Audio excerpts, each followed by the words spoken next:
একটি গ্রামের নাম ছিল শান্তিপুর। সেই গ্রামে রাহিম নামে একজন লোক ছিল। রাহিম খুবই অলস ছিল।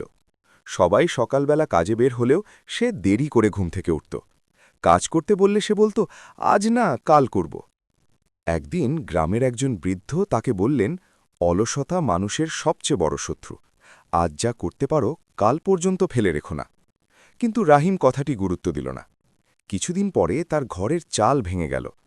আগেই ঠিক করলে সহজেই ঠিক করা যেত, কিন্তু সে দেরি করেছিল বলে বৃষ্টির পানিতে তার অনেক জিনিস নষ্ট হয়ে গেল।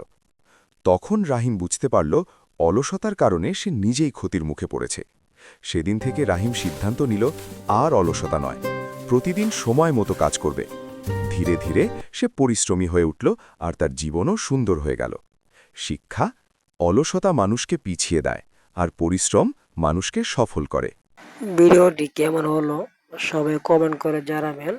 সবাই লাইক, কমেন্ট এবং শেয়ার করতে ভুলবেন না। নতুন ভিডিও পেতে চ্যানেলের সাথে থাকবেন। ধন্যবাদ।